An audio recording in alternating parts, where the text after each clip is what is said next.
जोहार, जय हिंद दोस्तों। स्वागत है आपके अपने यूट्यूब चैनल इको स्टार में। आज हम लोग बात करेंगे अल्प विकसित अर्थव्यवस्था की विशेषताएं। किसी देश की अगर अर्थव्यवस्था अल्प विकसित है तो उसकी क्या विशेषताएं हो सकती हैं, हम लोग इसी को समझेंगे। पहले हम लोग समझते हैं कि अल्प विकसित अर्थव्यवस्था है क्या। अल्प विकसित अर्थव्यवस्था या जो अल्प विकसित देश हैं, जो विकासशील देश हैं, उनकी उनके बारे में हम लोग थोड़ा समझते हैं। अल्प विकसित अर्थव्यवस्था एक ऐसी अर्थव्यवस्था होती है जहाँ पर सामाजिक और आर्थिक विकास के जो भी संकेतक हैं, जो भी मानदंड हैं, उसमें वे काफ़ी निचले पायदान पर होते हैं। अर्थात एक अल्प विकसित अर्थव्यवस्था के जो नागरिक होते हैं उनकी जो प्रति व्यक्ति आय होती है वो बहुत कम होती है, लगभग $1018 से भी कम होती है।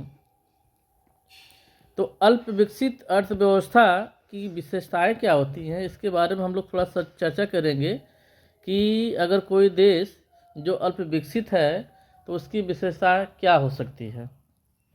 आइए हम लोग समझते हैं। अल्प विकसित देशों को अविकसित देशों से अर्थ में भिन्न किया जाता है। यहाँ पे एक अल्प विकसित देश है तो एक अविकसित देश है। अल्प विकसित देश एक ऐसा देश जहाँ पर विकास की बहुत सारी संभावनाएं रहती हैं, भले ही वे सामाजिक और आर्थिक रूप से पिछड़े हुए होते हैं, वे तकनीकी रूप से पिछड़े होते हैं, उनका जीवन स्तर निम्न होता है, प्रति व्यक्ति आय कम होती है, फिर भी अल्प विकसित देशों में विकास की संभावनाएं प्रबल होती है। लेकिन जो अविकसित देश होता है, अविकसित देश में विकास की कोई संभावना नहीं होती है। अविकसित देशों में जहां विकास की भावी संभावनाएं नहीं होती है, जैसे साउथ पोल, नॉर्थ पोल, सहारा मरुस्थल इत्यादि, ऐसे व्यक्ति, ऐसे लोग जो साउथ पोल, दक्षिणी ध्रुव, उत्तरी ध्रुव के आसपास के जो इलाके हैं, जो सहारा मरुस्थल है या अटाकामा का जो एरिया है, अटाकामा जो मरुस्थल है, ऐसे क्षेत्रों में जो है विकास की कोई संभावनाएं नहीं रहती है। ऐसी स्थिति में वहाँ की जो अर्थव्यवस्था होगी वो अविकसित अर्थव्यवस्था होगी। लेकिन वहीं जो अल्प विकसित देश है जहाँ विकास की भावी संभावनाएं होती हैं, जैसे भारत, चीन, दक्षिण कोरिया, पाकिस्तान, श्रीलंका इत्यादि, ये ऐसे देश हैं जहाँ पे विकास की संभावनाएं प्रबल है। भले ही इन देशों में प्रति व्यक्ति आय जो है, जो सकल राष्ट्रीय प्रति व्यक्ति आय है, भले ही कम है, भले ही $1018 से कम है, लेकिन यहाँ पर विकास की बहुत सारी संभावनाएं रहती है। तो आज हम लोग देखेंगे जो है इन देशों की अर्थव्यवस्थाओं की क्या विशेषताएं होती हैं। प्रोफेसर जैकब वाइनर के अनुसार अल्प विकसित देश विकसित देशों की तुलना में कम विकसित होते हैं, किंतु समय के साथ इनके विकसित अर्थव्यवस्था में परिणत होने की पूर्ण संभावनाएं होती हैं। जैकब वार्नर ये कहते हैं कि जो अल्प विकसित देश है, जो कि विकसित देशों की तुलना में जो है कम विकसित है, फिर भी इन अल्प विकसित देशों में जो है विकास की बहुत सारी संभावनाएं होती हैं। ये देश भी आगे विकसित हो सकते हैं। इस प्रकार जैकब वार्नर के अनुसार अल्प विकसित एक ऐसा देश है जिसकी वर्तमान प्रति व्यक्ति आय विकसित देशों की तुलना में निम्न होती है, किंतु इन देशों में भावी विकास की प्रचुर संभावनाएं होती हैं। जैकब वार्नर ये कहते हैं कि जो अल्प विकसित देश हैं, यहाँ के लोगों की प्रति व्यक्ति आय विकसित देशों की तुलना में बहुत ही निम्न होती है, बहुत ही कम होती है, फिर भी इन अल्प विकसित देशों में विकास की प्रचुर संभावनाएं मौजूद होती हैं। अर्थात पूर्व की तुलना में अधिक जनसंख्या का भरण पोषण करने के लिए अपेक्षाकृत अधिक श्रम, अधिक पूंजी, अधिक उपलब्ध संसाधनों का प्रयोग कर सकते हैं। इस प्रकार सामान्यतः जहां अल्प विकसित एवं विकसित अर्थव्यवस्था का अंतर प्रति व्यक्ति आय के रूप में विभिन्न अर्थशास्त्रियों द्वारा परिभाषित किया गया है, वहीं अल्प विकसित देशों के संदर्भ में जैकब वार्नर की परिभाषा प्रति व्यक्ति आय तथा विकास संभावनाओं दोनों पर बल देती है, जो कि आर्थिक विकास के दो निर्धारक हैं। जो देश विकसित है वहाँ के लोगों की प्रति व्यक्ति आय अधिक होती है। जो देश अल्प विकसित है, विकासशील है, वहाँ के लोगों की प्रति व्यक्ति आय कम होती है। तो प्रति व्यक्ति आय के आधार पर जो है विभिन्न अर्थशास्त्री जो है विकसित और अल्प विकसित देशों में मतभेद अंतर करते हैं। वहीं जैकब वार्नर ये कहते हैं कि अल्प विकसित देश में भले ही प्रति व्यक्ति आय कम होती है, लेकिन इन अल्प विकसित देशों में विकास की संभावनाएं काफ़ी होती हैं। अल्प विकसित देशों की मुख्य विशेषताएं निम्न हैं। आइए हम कुछ विशेषताएं देखते हैं कि अल्प विकसित देशों की विशेषताएं क्या है। बहुत सारी विशेषताएं हैं यहाँ पे। पहली विशेषता है सामान्य गरीबी, दूसरी कृषि आधारित अर्थव्यवस्था, दोहरी अर्थव्यवस्था, तकनीकी पिछड़ापन, अल्प रोजगार एवं छिपी बेरोजगारी, जननांकीय विशेषताएं, नगरीकरण की समस्या, उद्यम उपक्रम की कमी, निम्न बचत, निवेश, पूंजी निर्माण, आर्थिक निर्भरता। अगर ये सारी विशेषताओं को अगर नोटिस किया जाए, ध्यान दिया जाए, तो ये सारी विशेषताएं भारत जैसे अल्प विकसित देश में मौजूद हैं। कहीं न कहीं ये सारी विशेषताओं का संबंध जो है भारत जैसे विकासशील देश, भारत, पाकिस्तान, श्रीलंका जैसे जो अल्प विकसित देश हैं, इनसे संबंधित ये सारी विशेषताएं हैं। आइए इन सारी विशेषताओं पे हम लोग जो है एक एक करके चर्चा करते हैं। पहली विशेषता सामान्य गरीबी। जो अल्प विकसित देश होते हैं, इन देशों में जो गरीबी का जो स्तर होता है काफ़ी उच्च होता है। गरीबों की संख्या काफ़ी अधिक होती है, उनका प्रतिशत अधिक होता है। ग्रामीण क्षेत्रों में अधिक गरीबी पाई जाती है। अल्प विकसित देशों में गरीबी का स्तर उच्च होता है। ऐसी अर्थव्यवस्था का मूल्यांकन करने के लिए सापेक्ष गरीबी की तुलना में निरपेक्ष गरीबी अधिक महत्वपूर्ण है। यहाँ पे एक शब्द आया, निरपेक्ष गरीबी आया है। निरपेक्ष गरीबी किसे कहते हैं, हम इससे पहले समझते हैं। निरपेक्ष गरीबी में क्या होता है कि जो जीवन की न्यूनतम मूलभूत जो आवश्यकताएं होती हैं, जैसे जो है भोजन, वस्त्र, आवास, शिक्षा, स्वास्थ्य, अगर जीवन की न्यूनतम मूलभूत आवश्यकताएं अगर किसी व्यक्ति विशेष को नहीं मिल पा रही है, तो उस व्यक्ति के अंदर निरपेक्ष गरीबी पाई जाती है। तो भारत जो है गरीबों का देश है।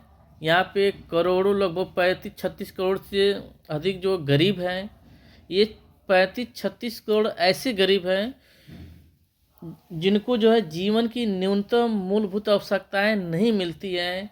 यानी उनके पास न रहने के लिए घर मकान है, न खाने के लिए पर्याप्त भोजन है, आवास की कमी है, वस्त्र की कमी है, शिक्षा की कमी है, स्वास्थ्य की कमी है, शुद्ध पेयजल की कमी है। आगे हम लोग देखते हैं, इसी को बोलते हैं हम निरपेक्ष गरीबी। तो अल्प विकसित देशों की जो सबसे बड़ी विशेषता होती है कि यहाँ पर निरपेक्ष गरीबी पाई जाती है, निरपेक्ष गरीबी ज़्यादा पाई जाती है। वही जो विकसित देश है, विकसित देशों में सापेक्ष गरीबी पाई जाती है। सापेक्ष गरीबी कोई गरीबी नहीं होती है। ये प्रकार की आय में एक तुलनात्मक रूप से देखा जाता है कि जो निम्न आय वर्ग का व्यक्ति है वो मध्यम आय वर्ग की तुलना में सापेक्षिक रूप से गरीब है। जो मध्यम आय वर्ग का व्यक्ति है वो उच्च आय वर्ग की तुलना में सापेक्षिक रूप से गरीब है। इसी को बोलते हैं सापेक्ष गरीबी बोलते हैं। सापेक्ष गरीबी अधिकांशतः विकसित देशों में देखी जाती है। वही निरपेक्ष जो गरीबी होती है, जो जीवन की न्यूनतम मूलभूत जो आवश्यकताएं हैं, अगर यही व्यक्ति को न मिले तो उसे बोलते हैं निरपेक्ष गरीबी बोलते हैं।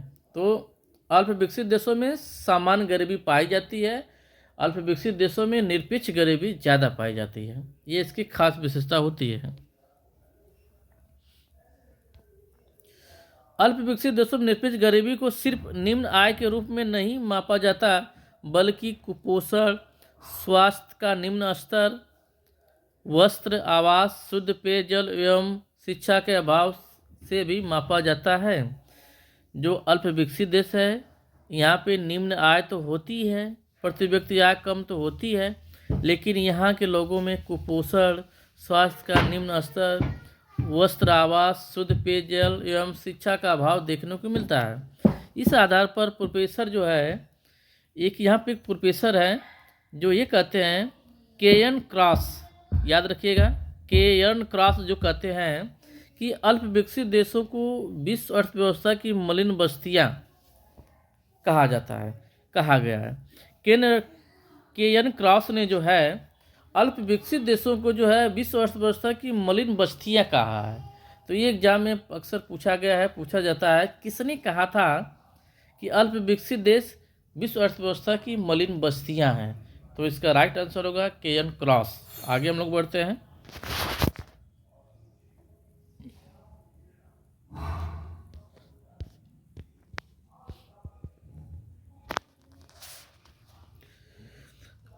एक अनुमान के अनुसार विश्व की निरपेक्ष गरीबी में से आधे दक्षिण एशिया, जिसमें भारत, पाकिस्तान, बांग्लादेश, दक्षिणी पूर्व एशिया में, जिनमें अधिकतर इंडोनेशिया में अन्य 1/6 सहारा अफ्रीका तथा शेष लैटिन अमेरिका, उत्तरी अफ्रीका तथा मध्य पूर्व में रहते हैं। ये जो अल्प विकसित देश हैं, इनका जो है निवास स्थान, इनका जगह के बारे में बात की जा रही है कि अधिकांशतः जो सामान्य गरीबी या निरपेक्ष गरीबी जो है किन किन देशों में पाई जाती है।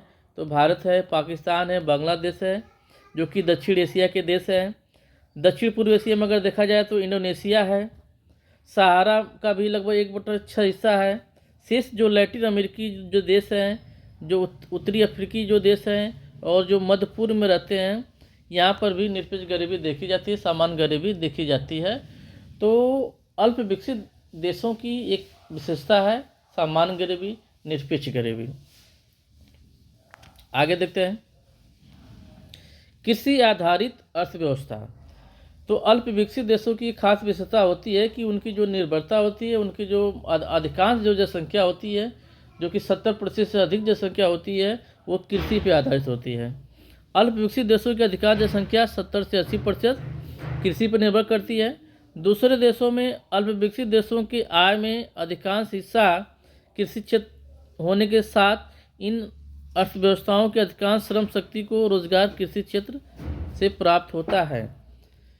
जो है यहाँ की जो है जो अल्प विकसित देश होते हैं, इनकी लगभग 70 से 80% जनसंख्या कृषि पर निर्भर होती है। कृषि से ही उनको आय की प्राप्ति होती है।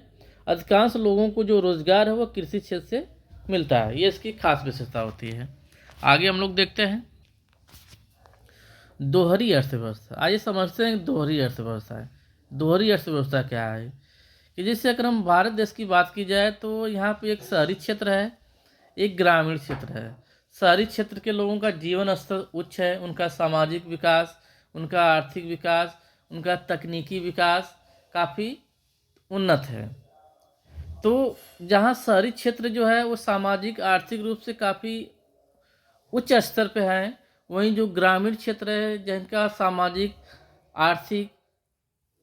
आर्थिकपन में पिछड़ापन है, वे शैक्षिक रूप से पिछड़े हुए हैं, सामाजिक रूप से पिछड़े हुए हैं, आर्थिक रूप से पिछड़े हुए हैं, तकनीकी रूप से पिछड़े हुए हैं। तो एक ही देश में जो है दो तरह के विकास, एक ऐसा विकास, एक शहरी विकास जो कि सामाजिक आर्थिक रूप से उन्नत है, एक ग्रामीण विकास जो कि सामाजिक, शैक्षिक, आर्थिक रूप से पिछड़ा हुआ है। ये दोनों जो है एक ही देश में पाए जाते हैं। तो इसी को हम बोलते हैं दोहरी अर्थव्यवस्था।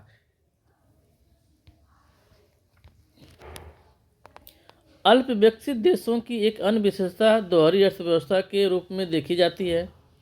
दोहरी अर्थव्यवस्था से तात्पर्य बाजार आधारित अर्थव्यवस्था के साथ साथ जीवन निर्वाह अर्थव्यवस्था का अस्तित्व में होना। इनमें से एक अर्थव्यवस्था जहाँ तकनीकी, सामाजिक एवं संस्थागत वित्तीय सुविधाओं से संपन्न शहरी क्षेत्रों के रूप में देखी जाती है, वहीं दूसरी ओर न्यूनतम जीवन निर्वाह अर्थव्यवस्था तकनीकी, सामाजिक, एक देशी वित्तीय व्यवस्था, साहूकार महाजन की वित्तीय व्यवस्था के रूप में ग्रामीण क्षेत्रों के रूप में देखी जाती है। तो यहाँ पे कहने का मतलब ये है कि जो शहरी क्षेत्र है जो कि बाजार आधारित व्यवस्था से संपन्न होता है, जहाँ का सामाजिक, संस्थागत वित्तीय सुविधाएं से वो लैस होते हैं, वहीं जो ग्रामीण क्षेत्र है जो कि न्यूनतम जीवन निर्वाह पे अपना जीवन यापन कर रहा है, जो कि तकनीकी, सामाजिक और वित्तीय रूप से पिछड़े हुए हैं, ग्रामीण क्षेत्रों की जो वित्तीय व्यवस्था है वो साहूकार महाजन संभाले हुए हैं, जिसका बुरा असर पड़ता है। तो हम देखते हैं कि एक ही अर्थव्यवस्था में, एक ही देश में दो तरह की अर्थव्यवस्था देखने को मिल रही है। इसी को बोलते हैं दोहरी अर्थव्यवस्था। तो जो अल्प विकसित देश है, जो अल्प विकसित अर्थव्यवस्था है, वहाँ पे दोहरी अर्थव्यवस्था भी पाई जाती है। अगला देखते हैं, तकनीकी पिछड़ापन। तकनीकी रूप से जो है पिछड़ापन होता है इन अर्थव्यवस्थाओं में। अल्प विकसित देशों में सामान्यतः विकसित देशों की तुलना में अत्यंत अल्प विकसित तकनीकों का प्रयोग किया जाता है, जिसके कारण सामान्यतः इन देशों में पूंजी उत्पाद जो कैपिटल आउटपुट रेशियो है अधिक होता है। यहाँ पर इन देशों में पूंजी कम होती है और लेबर की मात्रा अधिक होती है। आगे देखते हैं हम लोग, अल्प रोजगार एवं छिपी बेरोजगारी। जो अल्प विकसित देश हैं, जिनकी अर्थव्यवस्था अल्प विकसित है, वहाँ पे अल्प रोजगार की समस्या है। अल्प रोजगार एक ऐसी समस्या है। अल्प रोजगार किसे कहते हैं, पहले हम लोग इसको समझते हैं। जब किसी व्यक्ति को जो है उसकी क्षमता से जो है कम क्षमता का जो है अगर काम मिले जो है, या रोजगार की जो क्षमता होती है पूर्ण क्षमता से अगर कम रोजगार मिले जो है, तो इसी को बोलते हैं अल्प रोजगार बोलते हैं। देखते हैं, अल्प विकसित देशों में अल्प रोजगार की स्थिति सामान्य रूप से पाई जाती है। अल्प रोजगार से तात्पर्य पूर्ण क्षमता से कम क्षमता के साथ उत्पादन करना है।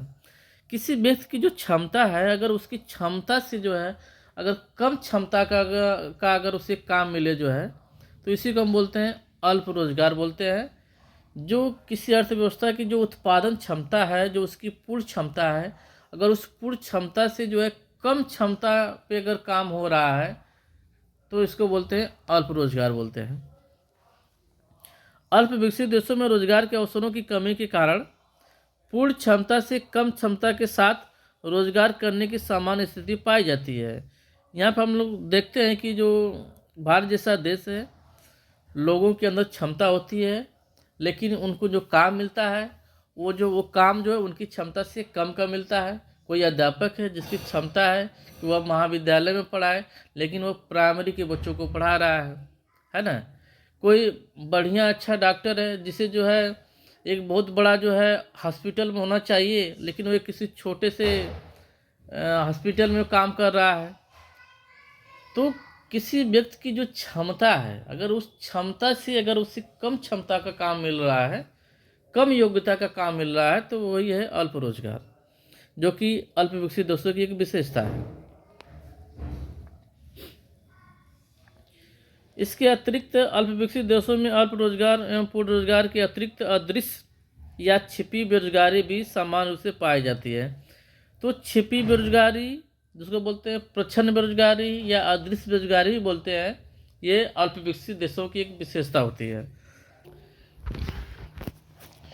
छिपी बेरोजगारी एक ऐसी बेरोजगारी जो कि देखने से लगता है कि कोई व्यक्ति रोजगार में लगा हुआ है, लेकिन उस व्यक्ति का जो है उस रोजगार में जो उसका जो सीमांत उत्पादन है वो शून्य या ऋणात्मक है। तो इसी को बोलते हैं छिपी बेरोजगारी।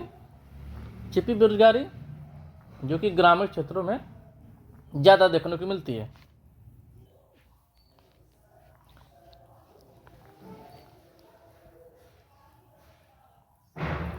पूर्ण रोजगार से तात्पर्य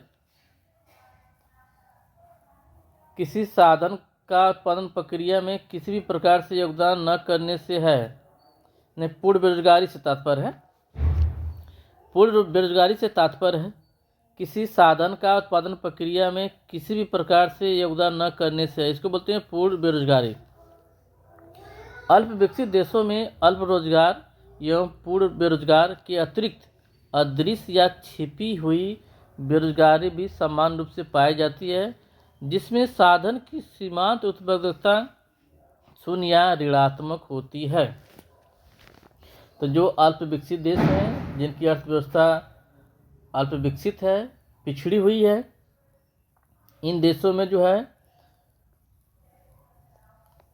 अल्प रोजगार, छिपी बेरोजगारी पाई जाती है। आगे हम लोग देखते हैं, जनांक की विशेषताएं हम लोग देखते हैं।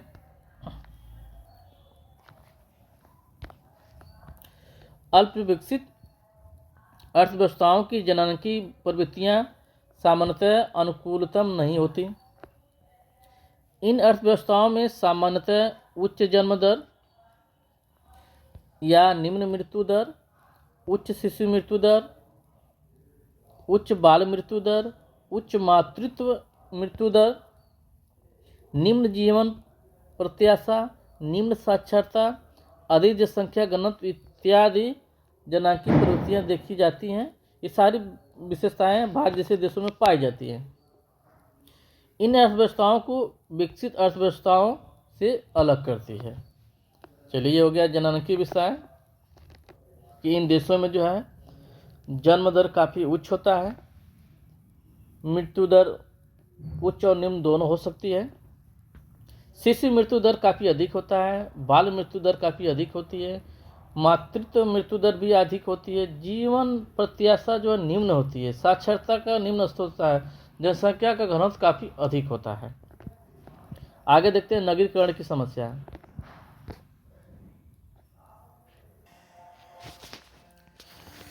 नगरीकरण की समस्या। अल्प विकसित अर्थव्यवस्थाओं की मुख्य विशेषताएं नगरीकरण की समस्या है, जो सामान्यतः विकसित अर्थव्यवस्थाओं में नहीं पाई जाती, नहीं देखी जाती। अल्प विकसित अर्थव्यवस्थाओं में विकास प्रक्रिया के दौरान सीमित पूंजी के कारण असंतुलित निवेश की युक्ति अपनाई जाती है, जिसके परिणाम स्वरूप कुछ विशेष क्षेत्रों में अधिकांश पूंजी का निवेश किया जाता है। यह क्षेत्र समृद्धि के केंद्र के रूप में विकसित होते हैं, जो धीरे धीरे नगरों के रूप में विकसित हो जाते हैं।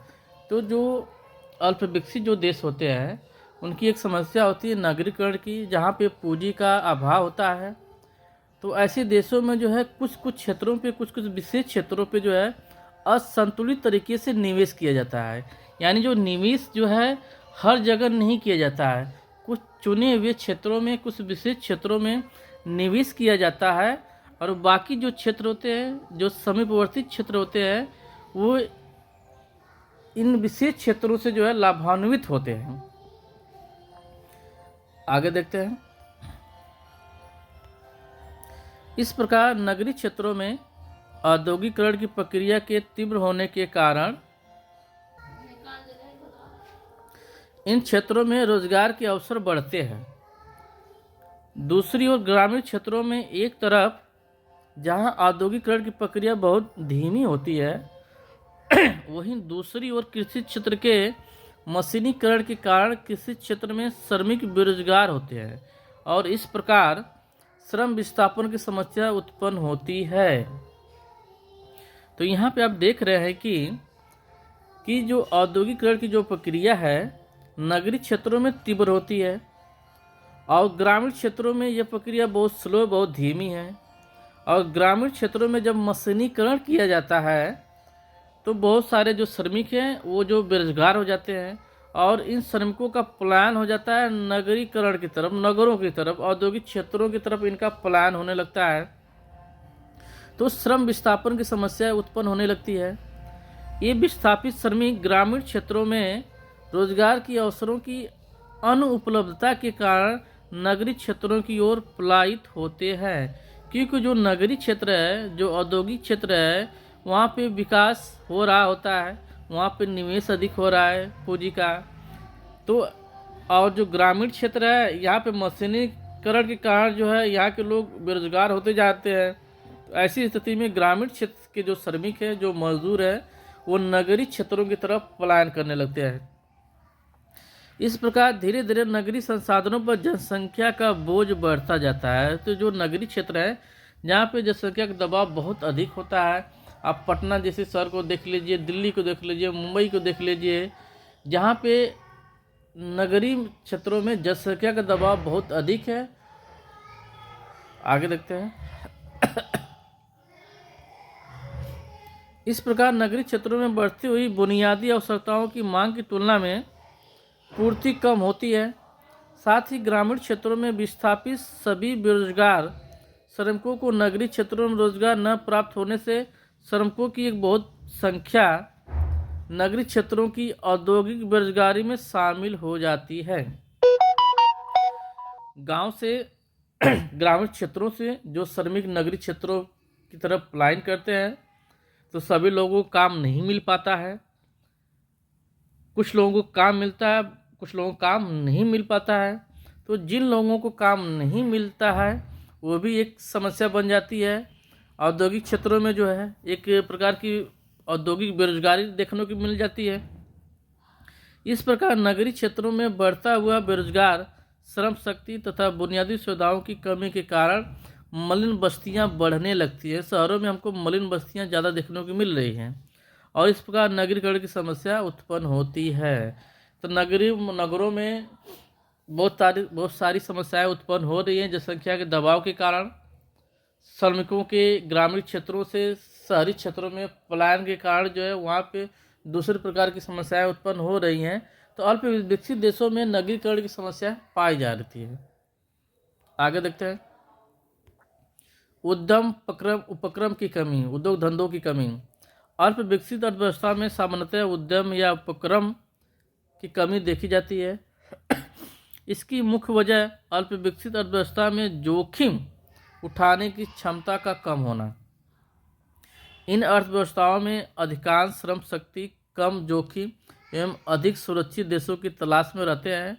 इन अर्थव्यवस्थाओं में उद्यमशीलता के मुख्य कारण बुनियादी सुविधाओं की कमी, रोजगारपरक शिक्षा की कमी, प्रशासनिक सहयोग की कमी या लालफीताशाही इत्यादि। तो जो अल्प विकसित देश होते हैं यहाँ पे जो है उद्यम उपक्रमों की बहुत कमी होती है। लोग जो है सुरक्षित व्यवसाय डालने का प्रयास करते हैं या दूसरे देशों की तरफ पलायन करते हैं। जोखिम उठाने की जो क्षमता होती है लोगों में कम होती है। बुनियादी सुविधाओं की कमी होती है। यहाँ पे सड़कें अच्छी नहीं हैं, पानी की अच्छी व्यवस्था नहीं है, बिजली की अच्छी व्यवस्था नहीं है, जिसके कारण यहाँ पे उद्यम उपक्रम लगाने में कठिनाई होती है। कौशल की कमी है, शिक्षा की कमी है, प्रशासनिक सहयोग भी नहीं मिलता है जो है यहाँ पे। तो ऐसी स्थिति में जो है यहाँ पे उद्योग धंधे सही तरीके से पनप नहीं पाते हैं। आगे देखते हैं हम लोग। निम्न बचत, निवेश एवं पूंजी निर्माण। अल्प विकसित अर्थव्यवस्थाओं में सामान्यतः बचत की दर कम होती है, सही बात है, जिसके कारण निवेश एवं पूंजी निर्माण की दर कम हो जाती है। जब हमारी बचत कम होगी तो निवेश भी कम होगा, जब निवेश कम होगा तो पूंजी निर्माण भी कम होगा।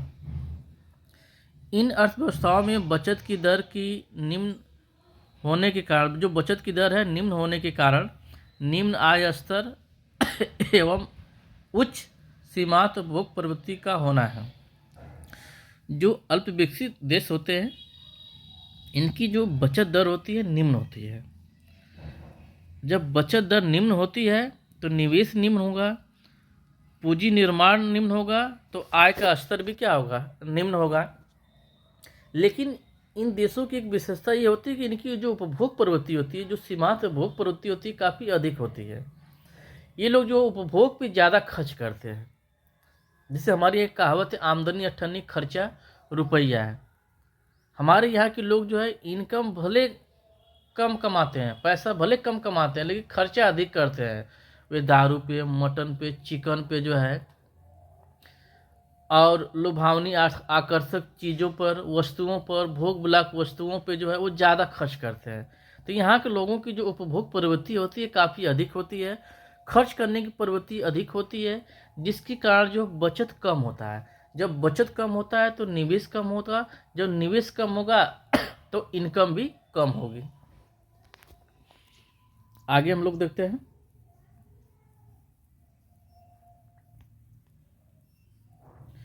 इस प्रकार निम्न आय स्तर पर जीवन यापन कर रही अधिकांश जनसंख्या के आय का एक बहुत बड़ा भाग उपभोग व्यय के रूप में व्यय हो जाता है, जिसके कारण निवेश व्यय के लिए आवश्यक बचत नहीं हो पाती। और दूसरी ओर इन देशों के उच्च आय वर्ग के व्यक्ति प्रदर्शनकारी प्रभाव के शिकार होते हैं। इन देशों के जो उच्च आय वर्ग की जो व्यक्ति है, जो धनी वर्ग है, ये प्रदर्शनकारी प्रभाव के शिकार होते हैं। प्रदर्शनकारी प्रभाव क्या है, इसको हम लोग समझते हैं कि जब एक अल्प विकसित देश के जो उपभोक्ता है, जो अमीर उपभोक्ता है, जो धनवान है, जो पैसे वाले हैं, ये लोग करते क्या है कि जो विकसित देश है, विकसित देशों के जो उपभोक्ता है, इनकी ये लोग नकल करते हैं।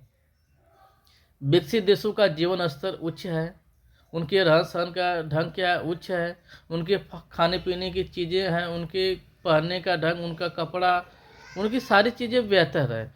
तो जो अल्प विकसित देश है, जो अल्प विकसित देश के जो उपभोक्ता है, ये उनसे प्रभावित होते हैं, उनके उपभोक्ताओं से प्रभावित होते हैं और उनकी एक नकल करते हैं। ये लोग भी जो है विकसित देशों के उपभोक्ताओं को देखते हुए ये लोग अपना जीवन स्तर जो है ऊंचा उठाते हैं, बड़ी बड़ी महंगी महंगी गाड़ियाँ लेते हैं, महंगे महंगे जो है बंगले लेते हैं, फ्लैट लेते हैं, उपभोग पे काफ़ी खर्च करते हैं, दिखावापन ज़्यादा होता है, भोग विलास की वस्तुएं ज़्यादा परचेज करते हैं। तो जो अल्प विकसित देशों का जो एक उच्च आय वर्ग है, ये विकसित देशों के उपभोक्ताओं से ये लोग प्रभावित होते हैं, जिसको बोलते हैं प्रदर्शनकारी प्रभाव। ये प्रकार से कहीं न कहीं दिखावापन के शिकार हो जाते हैं, जिसके कारण संपन्न आय वर्ग में भी बचत की दर कम होती है। यानी एक ऐसा वर्ग जो संपन्न है, लेकिन यहाँ पर भी बचत क्या है, कम हो जा रही है। निम्न आय वर्ग का व्यक्ति बचत नहीं कर पा रहा है क्योंकि उसकी आय निम्न है, लेकिन जो उच्च आय वर्ग का व्यक्ति है, जिसके पास पैसा है, लेकिन वहाँ पर भी बचत कम है क्योंकि वो लोग भी दिखावे के शिकार है, प्रदर्शनकारी प्रभाव से प्रभावित है, वे विकसित देशों की उपभोक्ताओं से प्रभावित है। इसके अतिरिक्त वित्तीय संस्थाओं एवं पूंजी बाजार के अल्प विकसित होने के कारण भी निवेश के लिए बचत की प्रवृत्ति कम होती है। हमारे यहाँ जो वित्तीय संस्थाएं हैं ये भी बहुत कम है, जिसके कारण जो पर्याप्त पूंजी लोगों को नहीं मिल पाता है कि वे लोग निवेश कर सकें, और आय का अधिकांश भाग उपभोग व्यय के रूप में व्यय कर दिया जाता है। हमारे यहाँ आप लोग जैसा कि समझ सकते हैं कि हमारे यहाँ उपभोग व्यय ज़्यादा होता है, आय का ज़्यादा से ज़्यादा हिस्सा लोग जो है खर्च कर देते हैं, शादी में खर्च कर देंगे,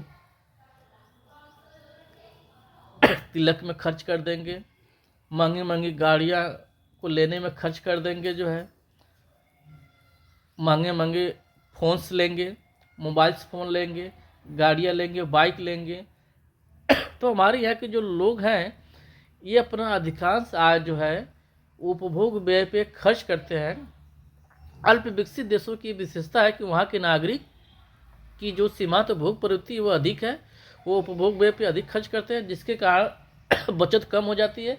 जब बचत कम होती है तो निवेश कम होगा, जब निवेश कम होगी तो आय का स्तर भी कम होगा। आर्थिक निर्भरता हम देखते हैं। अल्प विकसित अर्थव्यवस्था में सामान्य रूप से विकसित देशों पर आर्थिक दृष्टिकोण से निर्भर होती है। विकास के लिए आवश्यक तत्वों जैसे पूंजी, तकनीक, उन्नत मानव संसाधन, बाजार की उपलब्धता इत्यादि के लिए इन देशों को विकसित देशों पर निर्भर रहना पड़ता है। तो अल्प विकसित देश की जो अर्थव्यवस्था होती है वह विकसित देशों की अर्थव्यवस्था पर निर्भर होती है, आर्थिक रूप से निर्भर होती है। तो ये रहा आज का सेशन। आज के सेशन में जो हम लोगों ने जो है अल्प विकसित जो अर्थव्यवस्था है उसकी जो विशेषताएं क्या होती हैं इसके बारे में हम लोगों ने चर्चा किया। हम लोगों ने देखा कि जो अल्प विकसित देश है वह सामान्य गरीबी, निरपेक्ष गरीबी से पीड़ित है। उनकी जो अर्थव्यवस्था है वो कृषि आधारित अर्थव्यवस्था है।